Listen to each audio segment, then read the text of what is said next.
Okay. Hello, my name is Paul Sevilla, and I'm a librarian for the Livermore Public Library. Hello, my name is Jackie and I'm a librarian also.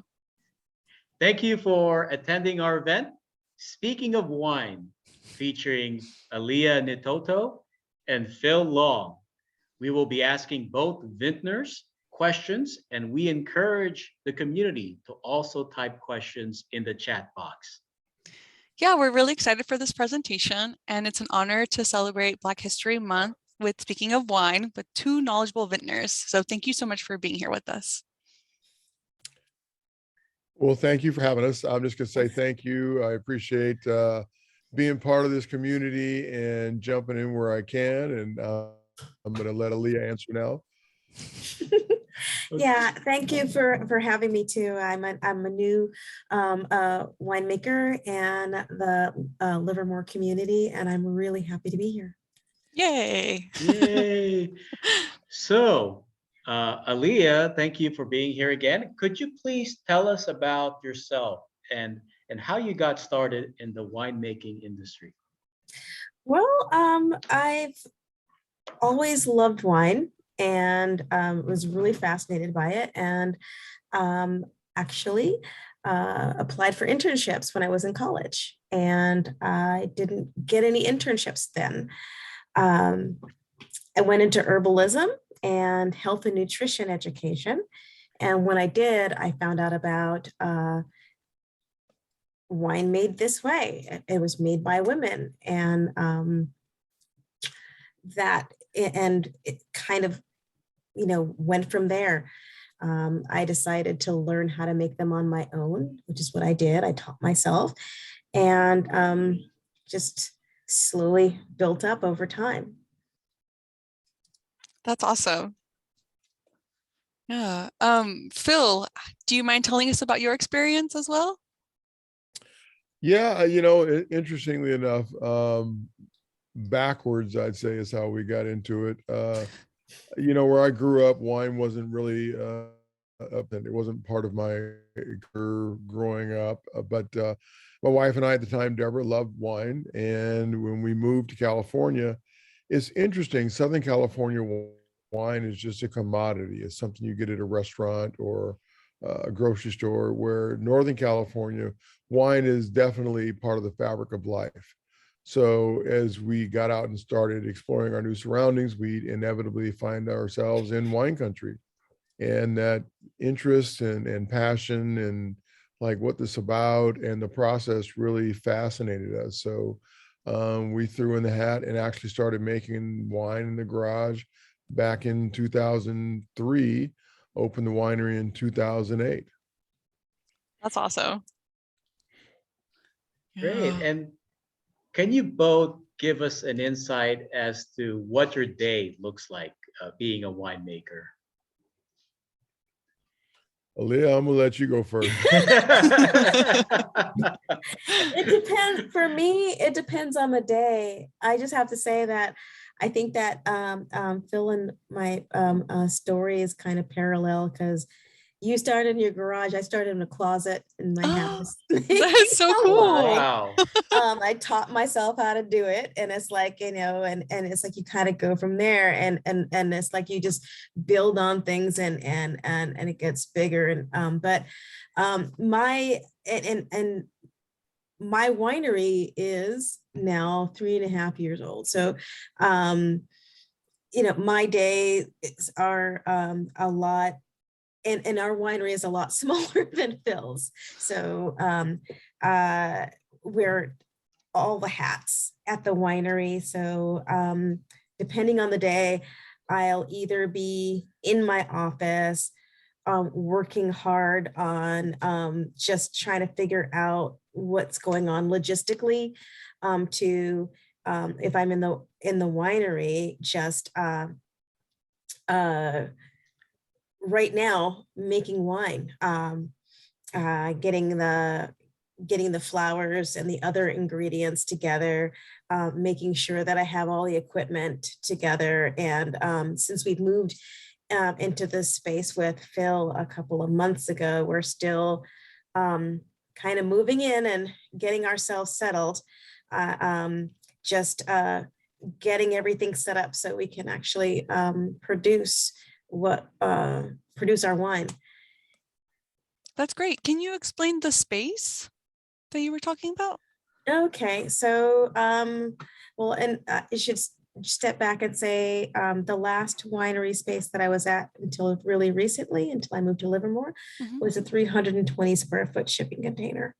Oh.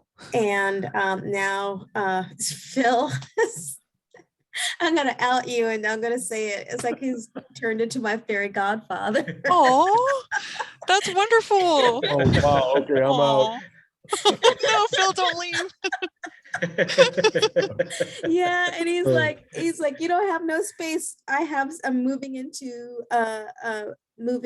over into this new space that has been vacated by another winery that's next to the space that he's in, and it's for 4,500 square feet about. Wow. And so yeah, so we're sharing that space together, and yeah, it's a warehouse, and it was used in the past as a winery, so it is basically something that like I'm stepping into, and it feels a lot more comfortable to be in and actually do the work I need to do, rather than having to adapt a space that was not initially meant for production to what I needed. So it's like, and so now it's just like, okay, what am I going to do here? So I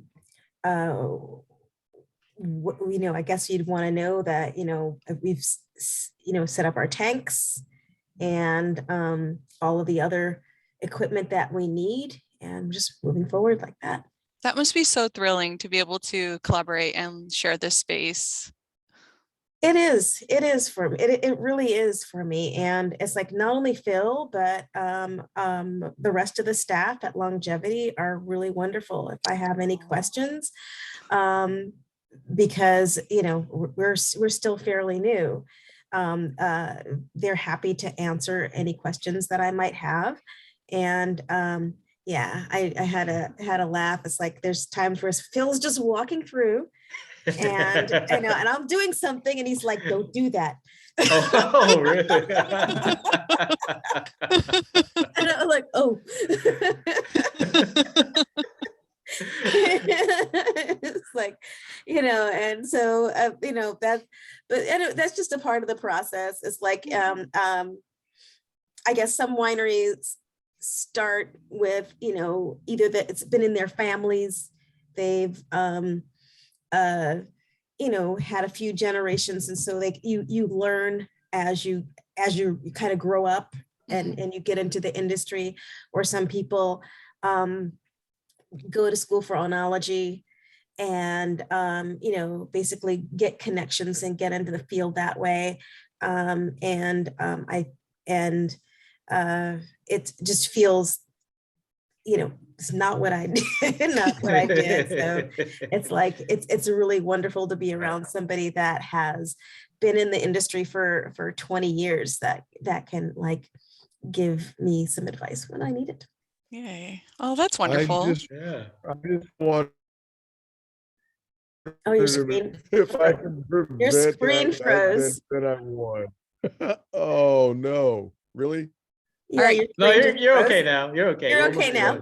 I was just saying, I don't want her to make some of the same mistakes I made. If I can save her some of those troubles, I'm more than happy to. Oh, that's wonderful, Phil, that you can kind of give examples and show Aaliyah. That's really great. Do you mind explaining what your day looks like?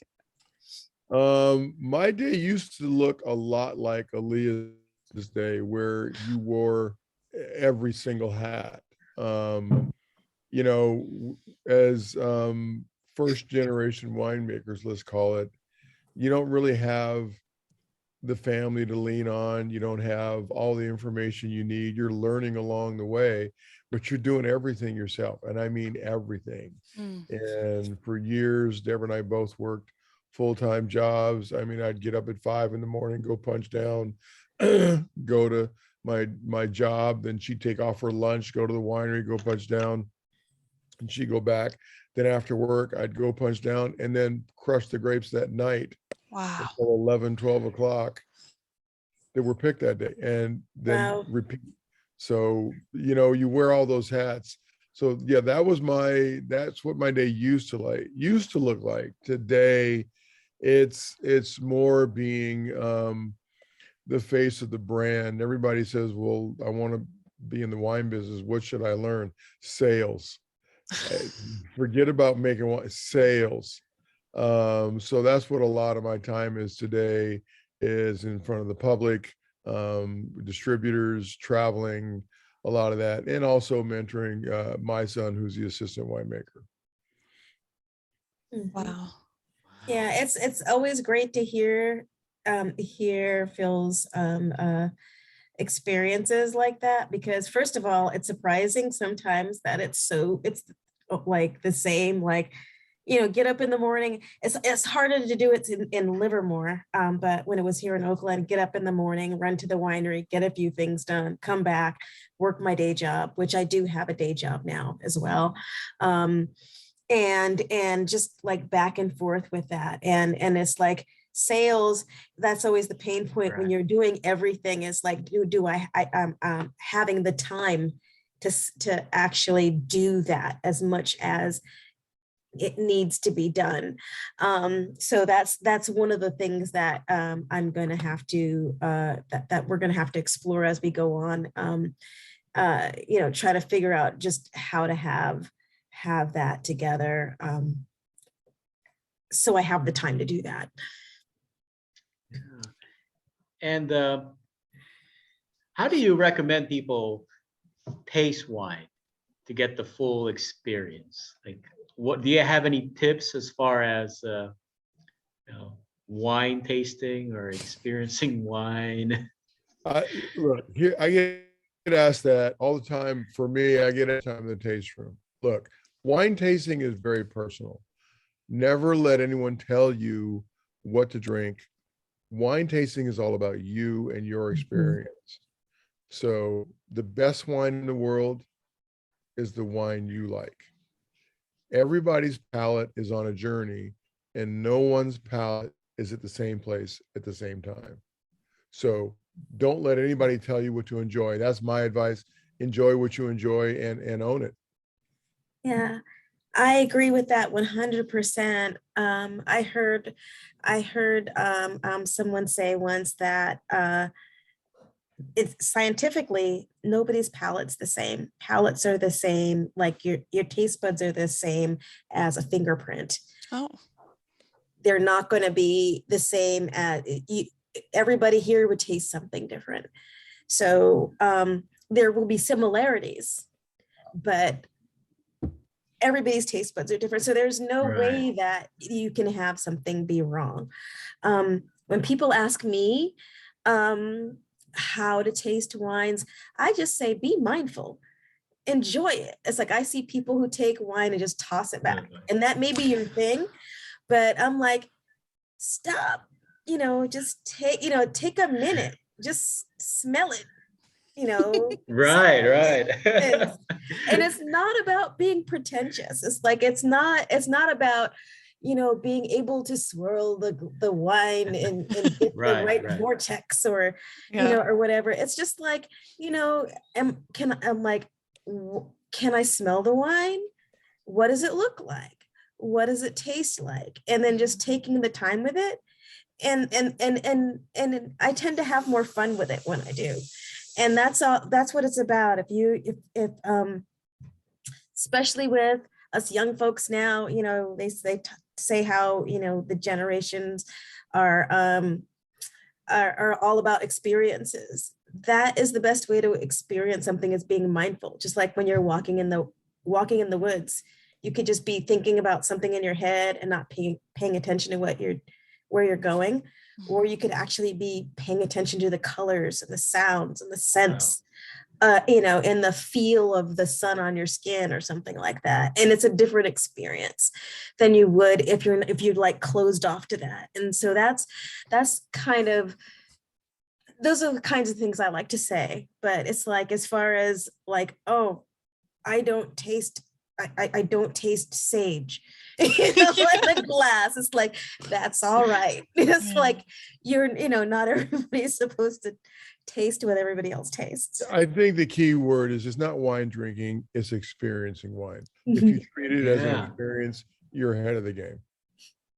That That's is wonderful. great advice. It's really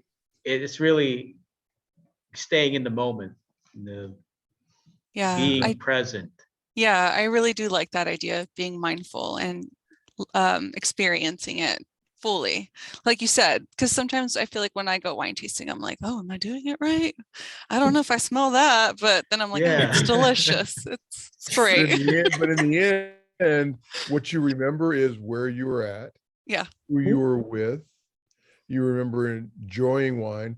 It boils down to the experience, and that's what it's about. Yeah, very true. So on that note, like, what's your favorite wine from your collections? I'll let Leah go. Well, wine made with flowers. It's like right now, I was just talking to someone else, and right now I think that my it changes because with experience, with whatever experience I'm having. But right now I'm really enjoying my marigold wine. Oh, It's it's just, something that I just kind of like, I'm falling in love with all over again. It's like honeysuckle on the nose, but it's really dry. It's like an aged Chardonnay. ooh. And the thing that I'm having a really wonderful time with right now is finding pairings for it. It goes really well with like green olives and goat cheese and like cheesy things, fish, and things like that, like white sauces, and it's just been really fun to just experience it that way. And that just kind of goes back to what we were just saying before. Pairing wine with something can actually change the flavors, or enhance flavors. And so and that's also a personal journey. So that's what I'm having fun with right now. That's great. For me, interestingly enough, typically I don't like drinking a lot of my wine. I'm of the mindset of the millions of bottles of wine in the world. Why would I just drink what I make? There's too much out there to just drink my own wine. But if I had to pick some, I mean, I do, and Deborah and I loved our pink Pinot Grigio, which we're way sold out of for COVID reasons, for many reasons, and the next vintage won't be until 22. But I'm enjoying the series, our Phil Long Reserve series, which are Napa Valley Cabernet and Alexander Valley Cabernets. That's what I have in my glass tonight. So those I'm really enjoying. That sounds wonderful. Yeah. Yeah. So what do you consider your key to your success? You first. Anyone want to start? I'll let Phil do that one first. You don't have the time, dude. I have to attribute it's a lot of work. I mean, don't be jaded by the romance of wine. It is a lot of work. It's a lot of blood, sweat, and tears. It's a lot of passion, and you just have to keep pushing forward. Winemaking and owning a wine brand and a winery is kind of like the culmination of everything you've ever done in your life, all put together. Yeah. Wow. Because there's this, if a valve breaks, how do you fix it, right? You got to clean the bathroom. It's everything. All these things together. It's creating label. It's all of this. So it's really about an immersive experience into the brand, and you just never stop. It's your passion that you're putting on a shelf or in a tasting room or whatever. And as long as you're behind it and you have that passion behind it, you're going to be successful. Now, okay, Aaliyah, you had some time to think, girl. Now you That was wonderful, because that I was going to say it's hard work, and then it's like the way you put it together is wonderful. It's like, because I wouldn't have thought of that, but it's true. It's like, I'm like, okay, when I was in college, I had some physics. So physics, just like, gravity, like, all of these things. It's like, a culmination of everything that you've ever learned in your life. It's like the labels, you talk about the labels. It's like, if you look at my labels, they're gorgeous. The artist was amazing but what she did was she goes, you draw first what you have an idea of. Well, let's talk about it. So I'm like stick figures, little flowers, on the label. It's but I think that the other thing is that is really important and really needed is passion. It's like, because it's a lot of hard work. It's a lot of hard work. And initially, the reason why Phil and I, Phil before and I now had to have day jobs, like I work 7 days a week. And a lot of times, like way more than 8 hours a day. In order to be able to do that, you have to be passionate about it. And it's not something that somebody's going to give you a cookie or, or whatever for. It's something that you just know that, okay, if I do this and I keep it up and I make a really good product, if I make a world-class product, it's going to be noticed, and eventually it'll be successful. Yeah. That's great. So if you don't mind explaining like some challenges and opportunities that you've both faced as like Black vintners. Go ahead, Phil. Yeah, thanks. It's a really interesting journey for me. I'll speak for me. I never set out to be a Black winemaker. That's not what was on the piece of paper, right? Mm-hmm. What was on the piece of paper was I just wanted to make wine. And the wine business in general, it's a tough business. You're going to face struggles no matter what color you are, period. And I know mostly for me, those struggles were breaking into the business as the first, as who are you, as how many grapes, that's all the grapes you want. Those were the struggles that anybody would have struggled. Now, that was my personal experience. I'm not saying that every African-American winemaker has not had additional challenges.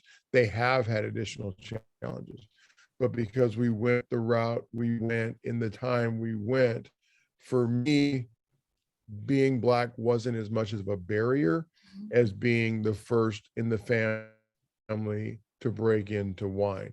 That was more the challenge. So that's my experience, and maybe Aaliyah has some different experiences to offer. Yeah, well, I have had a few challenges, and I've gotten to the place in my life where, or in this process where I don't like to rehash them very much anymore. I think that the fact that they happened and the fact that I'm moving through them and moving on to something else is the most important part. To let other Black folks and women, because African Americans are 1%, like 1% of the winemakers in the United States, but women, African American women are even a smaller percentage of that. And women in general are a really small part of winemaking. And, you know, sexism is, you know, it's a thing that, you know, all of us have to deal with, you know, so those things happen, you know, those kind of barriers, those, you know, those awful things happen. But the most important thing is getting past them. It's like there's a book called Fail Fast or something like that. I can't remember the exact, I've read it, like it's like Failing Fast. And the idea of failing fast is when you come across a failure in your life, you don't sit in it and let it take over. Like if I have a door slammed in my face, like, you know, and then initially I didn't get, you know, there was a lot of people getting internships. I didn't get an internship at a winery. I decided to do something else. And then I figured out a way of getting into the wine business on another angle, right? I tried to get custom crushes, and I had, you know, may have had some men treat me in a way that I was really, really uncomfortable with, and created barriers because of that. I made wine in a shipping container on my own, you know. It's like, it's like, you know, it's, yeah, and it's all about not letting other people's idea of who you are get in the way of that. And that is one of the things that I'm really passionate about talking about when I talk to groups of women about being an entrepreneur, doing anything, because shoot, not even an entrepreneur, just like being in the world. It's like there's so much that we have to go through. It's like if we decided to give up when things got hard as women, we would not get out of, you know, junior high school alive, you know? Let alone getting into adulthood, because that's the time where we start understanding all of the barriers that we have in place. Yeah. So, yeah, but it's moving forward. Yeah, I do appreciate that insight from the both of you. I think it's really important, you know, to remind ourselves to like have that passion, have that drive and that hope, and like learn from experiences, even if they're negative, like rise above them and continue, because like you both have wonderful skills and knowledge that you're bringing to the field. And it's exciting to hear that you're like maybe the first generation of your family to become winemakers. Like I'm the first generation of my family to become a librarian. So it's just very inspiring to like know that other people of color, other BIPOC people are able to do it and like rise and like provide wonderful wine or provide great events for their community like we do. Yeah. Yeah. And I'm gonna check out that book, Failing Fast. That sounds like a good one. And yeah, it's just so inspiring and motivating to listen to your responses. So Phil, as the president of the Association of African American Vintners here in Livermore, could you please tell us about the organization and how we can support it? Well, absolutely. The Association of African American Vintners was founded by Mac McDonald back in 2002. Mac was recognized not because he was a Black winemaker, which he was just making awesome Pinot Noirs from Sonoma in the mid 90-point range. And it's like, holy crap, who is this guy? But as he progressed through his career, he's like, he'd go to events and it's like, people didn't look like me. And that's when AAAV was formed, when the idea of African American winemakers were banding together to share resources, knowledge, uplift each other, help each other. That was the birth of AAAV back in 2002. I met Mac somewhere around 2012 or 2013.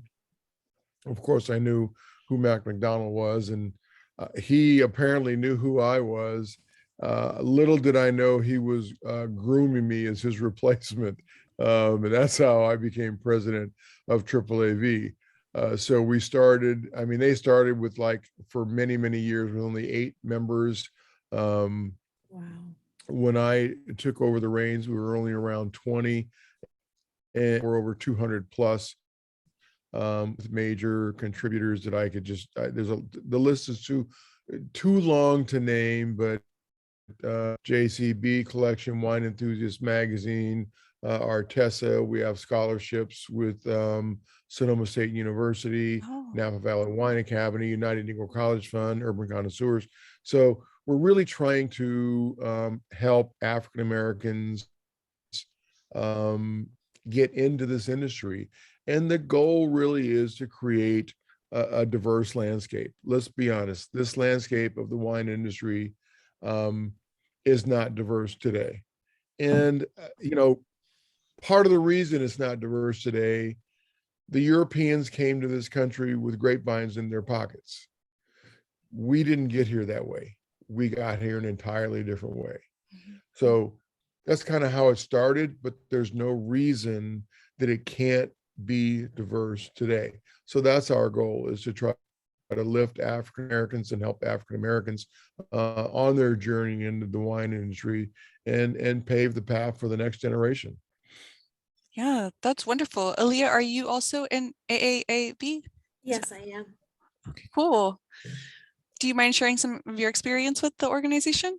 Well, I mean, my relationship with Phil, I was introduced to Phil through AAAV, and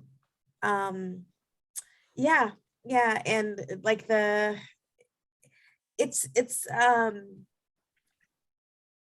it's something that moving forward, I feel, I guess, just as passionately about, just helping others come up behind. I'm actually, I think that I'm the only flower wine person in the mix. Yes, she is. I am. So, I'm thinking that once the winery is established enough to, like, create a little fund or something like that, actually, like, put together a curriculum and educate folks on how to make this kind of wine, because it,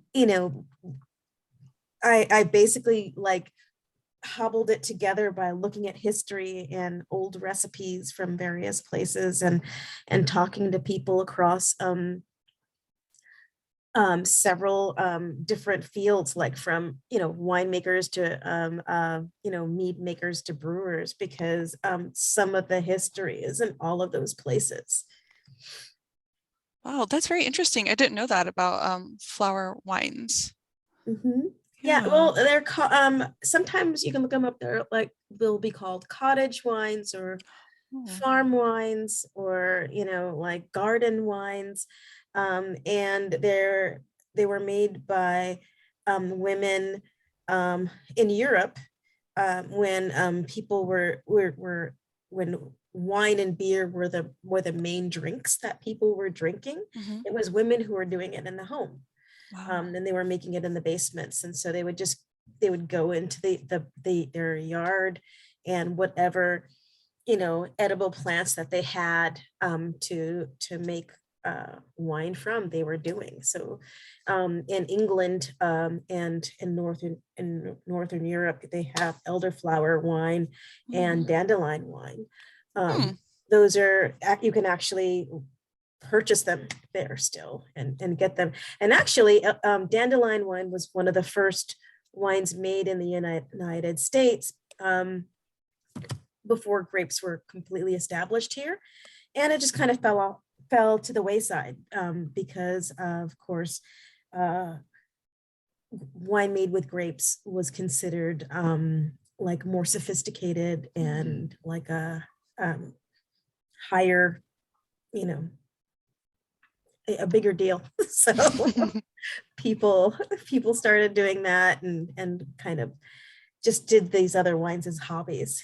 Oh, how interesting. I had no idea. Thank you Yeah. for sharing that knowledge. Yeah. So do you both mind sharing a little bit of advice as to like how to help people follow in your footsteps of being winemakers?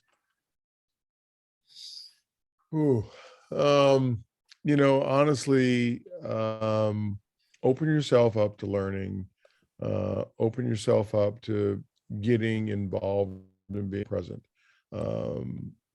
Volunteering, which is kind of a bad word in the wine industry, we won't go down that road. But really try to get involved and don't be afraid to learn, don't be afraid to ask questions, and really just seek out knowledge. And there are those, like myself, like Aaliyah, like everyone in the AAAV, who are, kind of dedicated mentors to help others. So, internships, mentorships, scholarships, we're all about passing it down. And, I'm pretty public, is whatever level I'm at, I'm still pretty public. If anybody has any questions, they can always just email me at phil@longevitywines.com. It's just pretty simple. So reach out if you want to know. That's great. Thank you. Great. Thank you. Aaliyah, did you have any advice you'd like to share? Oh gosh, yeah. Just what I'd like to say is if you wanted to start something, first of all, just know that that it's maybe rewarding, but it's very, very, very hard work. Mhm. Like not just like mentally or emotionally, but physically. It's like you will, be wrung out on all three of those things all the time. Mental, emotional, and physical. And so just understand that and take a deep breath and just one step at a time. Phil started in his garage. I started in my closet. He started probably like a barrel or two, maybe a little bit smaller. I started in a little pot.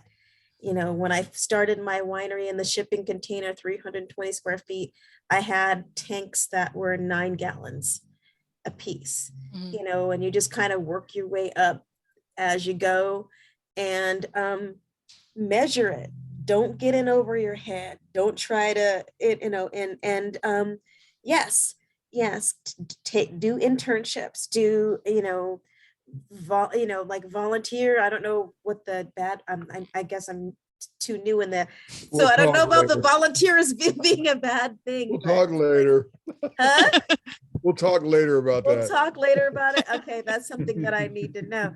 But it's like, it's ask questions. There are you can join the African American Vintners Association, even if you're not a winemaker.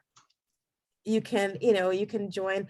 There are other organizations like the Hughes Society. The Hughes Society is a wonderful organization for learning about wine. They have events, you can join it, and they have like monthly events that you can they have speakers that talk about different aspects of winemaking or different aspects of terroir.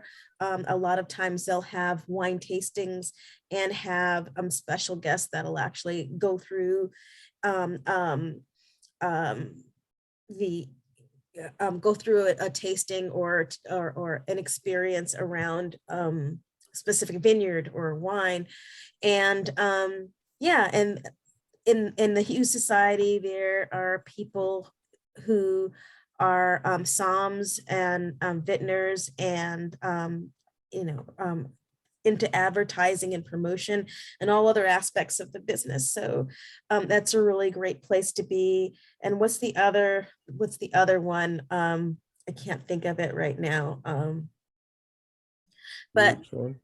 yeah, there's hey Sam, what's Hughes Society? What's the other one other than Hughes Society? The Roots Fund. Yes, the That's Roots what I Fund. just said. That's what I said. Oh. the Roots And Fund. Wine Unify. Those are other Unify. organizations. The Roots Fund. And yeah, as like the Wine Unify, the Lift Collective, and Roots Fund. There are a lot of organizations out there that are helping people to plug into the wine industry where they want, because maybe you're really into wine, but you don't want to be a winemaker. Maybe being a sommelier may be something that you're interested in, or maybe you are really, really interested in distribution or something like that. You know, there's a lot of different aspects of the industry that people can aspire to, that are really wonderful and really rewarding.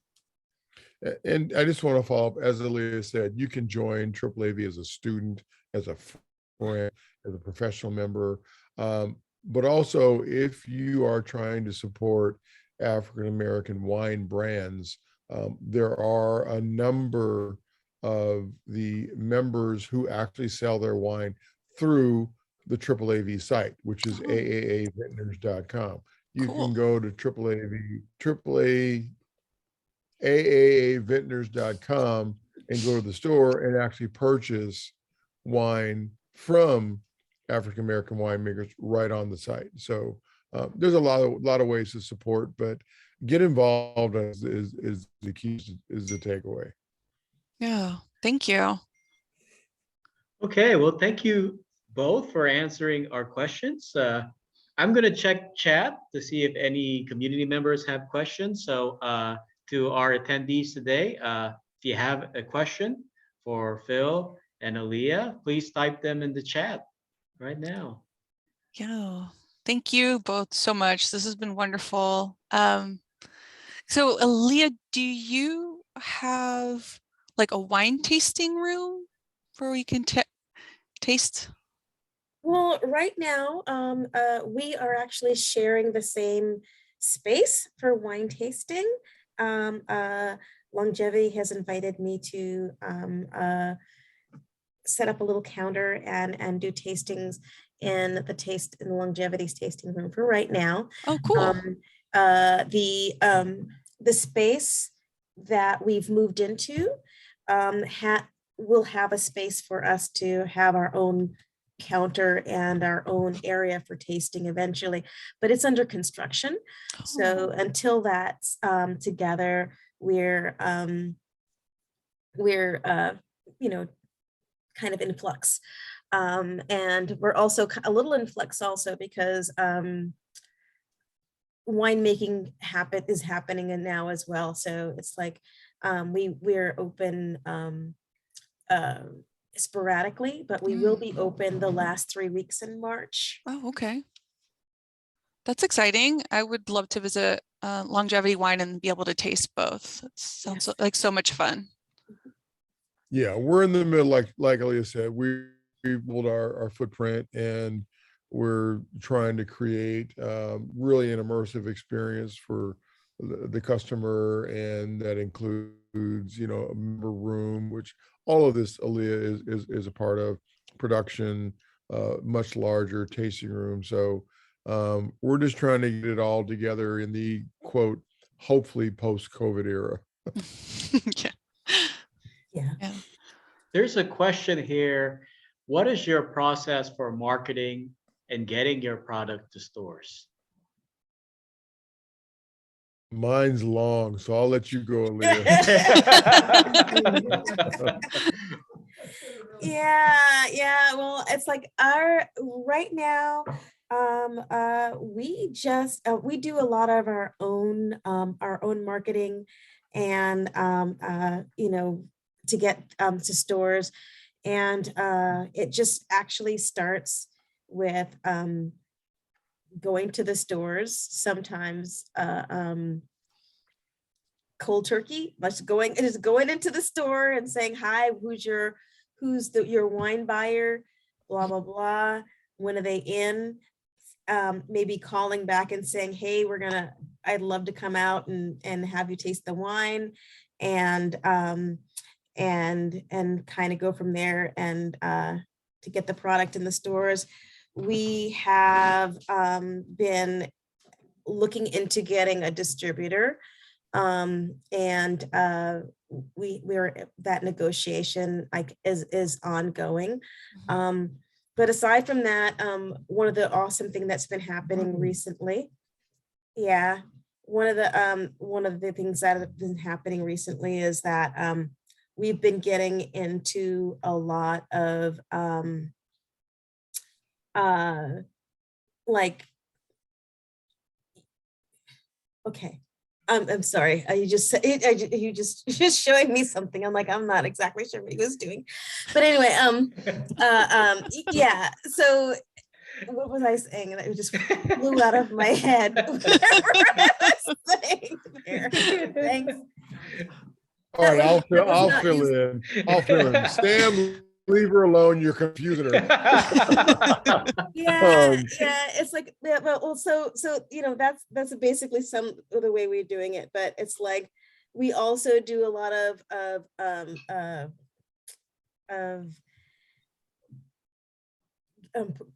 marketing, that putting out press releases and getting into things like magazines, Wine Enthusiast, Edible East Bay. We're going to be in Wine Spectator in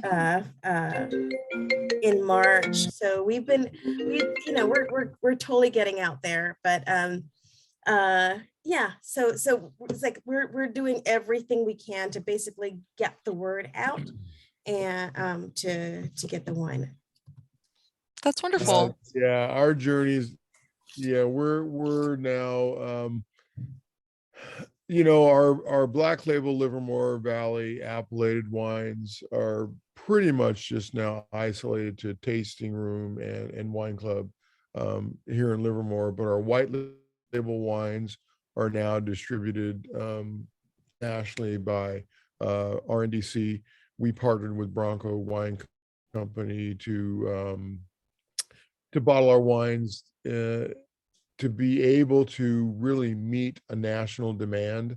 So we're in over 5,500 locations in the US, we're in the United Kingdom, we're in Puerto Rico. So yeah, we have a very, very large marketing team and staff, and we're trying to hit that goal of 100,000 this year, 100,000 on our way to 1 million. So we'll see where it goes. Wow, that is so cool. Yeah. Well, I think we've reached the end of the program. Unless there are other questions out there, but I don't see any more questions. Yeah, I just want to say thank you both so much for being a part of this wonderful event. We're grateful to have this opportunity, and we're so happy we got to do it.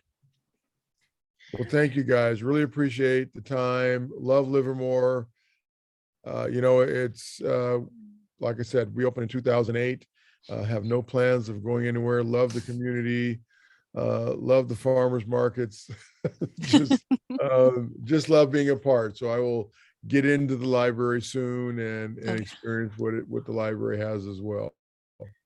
Yeah, and I'm an avid reader. I have the library online app on my phone, so I'm gonna have to come in and get a Livermore library card. Oh, yay! Yay. That's exciting. It'd be really wonderful if you both came together. Aaliyah and her fairy godfather. There you go. We'll definitely try to make that happen. Yeah, that'd be wonderful. I'd also like to give a shout out to Tammy Kelly, the communications and media relations specialist for the Association of African American Vintners. She helped us make this event possible, which will be on YouTube as well. Yeah, and once again, thank you both so much. We also have other wonderful Black History Month events. We're going to have jazz player Destiny Muhammad present about the African origins of the harp and African American jazz harp legacy. So we're really excited about that one. And we're also going to have a wonderful event with Abel and the encore players, and it's going to be called Abolitionist Monologues. So it's going to be an event where the actors present monologues inspired by different abolitionists from the past and the present. So yeah, we're really excited to have both of you and on this event, and then also the future events coming up. Yeah. Yeah. So please visit our website at livermorelibrary.net or follow us on social media to learn about our activities, events, and resources that honor Black History Month. And again, thank you to Phil and Aaliyah. Yeah. For, it was a wonderful evening with both of you. Thank you. Thank you. And have a lovely evening. Yeah. All right. Bye. Guys, Bye. Bye. Thank you. all right. Bye. Bye bye.